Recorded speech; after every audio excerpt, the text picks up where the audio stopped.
മുഖം മിനുക്കാനിറങ്ങി ബി.ജെ.പിയും നരേന്ദ്രമോദി മന്ത്രിസഭയും.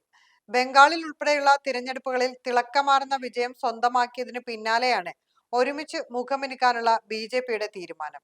വ്യാഴാഴ്ച ബി.ജെ.പി ദേശീയ അധ്യക്ഷൻ നിതിൻ നബീൻ, ആഭ്യന്തരമന്ത്രി അമിത്ഷാ, സംഘടനാ ജനറൽ സെക്രട്ടറി ബി.എൽ. സന്തോഷ് തുടങ്ങിയ മുതിർന്ന നേതാക്കൾ 3 മണിക്കൂറോളം നീണ്ട യോഗം ചേർന്നത് ഈ വിഷയങ്ങൾ ചർച്ച ചെയ്യാനാണെന്നാണ് പുറത്തുവരുന്ന റിപ്പോർട്ടുകൾ സൂചിപ്പിക്കുന്നത്.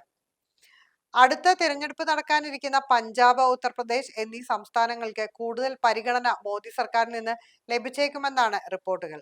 അതേസമയം 45-കാരനായ നിതിൻ നബീൻ പാർട്ടി ദേശീയ അധ്യക്ഷനായതിനു പിന്നാലെയുള്ള പാർട്ടി മുഖം മിനുക്കലിൽ കൂടുതൽ യുവാക്കൾ നേതൃനിരയിലേക്ക് എത്താനുള്ള സാധ്യതയുണ്ടെന്ന് രാഷ്ട്രീയ നിരീക്ഷകർ പറയുന്നു. പാർട്ടിയിലെ സംഘടനാ സംവിധാനങ്ങൾ ശക്തമാക്കുന്നതിന്റെ ഭാഗമായി ദേശീയ വൈസ് പ്രസിഡന്റുമാർ, ജനറൽ സെക്രട്ടറിമാർ എന്നിവരിൽ ഉൾപ്പെടെ പുതിയ മുഖങ്ങൾ കടന്നുവരും. അതേസമയം 3-ാം മോദി മന്ത്രിസഭയുടെ പുനഃസംഘടനയെക്കുറിച്ചുള്ള അഭ്യൂഹങ്ങളും ഡൽഹിയിൽ സജീവമാണ്. ഒട്ടേറെ കേന്ദ്രമന്ത്രിമാർ പാർട്ടിയുടെ സംഘടനാ ചുമതലകളിലേക്ക് മാറിയേക്കാമെന്നാണ് സാധ്യത. നിലവിലെ ചില മന്ത്രിമാരുടെ വകുപ്പുകളിലും മാറ്റമുണ്ടായേക്കും. വാണിജ്യമന്ത്രിയായ പീയൂഷ് ഗോയൽ മന്ത്രിസഭയുടെ പുനഃസംഘടന കഴിയുമ്പോൾ ധനമന്ത്രിയായേക്കുമെന്ന റിപ്പോർട്ടുകളും വരുന്നുണ്ട്.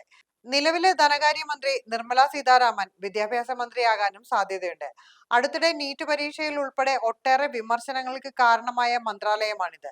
അതേസമയം മുൻ RBI ഗവർണർ ശക്തികാന്ത ദാസ് മോദി സർക്കാരിന്റെ പുതിയ ധനമന്ത്രിയായേക്കുമെന്ന അഭ്യൂഹങ്ങൾ ദിവസങ്ങൾക്ക് മുന്നേ ശക്തമായിട്ടുണ്ട്. ശക്തമായ സാമ്പത്തിക പരിഷ്കരണം ലക്ഷ്യമിട്ടാവും ഈ നീക്കം. ഉടൻ തിരഞ്ഞെടുപ്പ് നടക്കുന്ന പഞ്ചാബിനും കൂടുതൽ പ്രാതിനിധ്യം മോദി മന്ത്രിസഭയുടെ പുനഃസംഘടനയിൽ ലഭിച്ചേക്കും. തരുൺ ചുങ്, അടുത്തിടെ AAP-യിൽ നിന്ന് എത്തിയ രാഘവ് ചദ്ദ എന്നിവർക്കും കേന്ദ്ര മന്ത്രിസഭാ പുനഃസംഘടനയിൽ കൂടുതൽ സാധ്യത ഏറെയാണ്.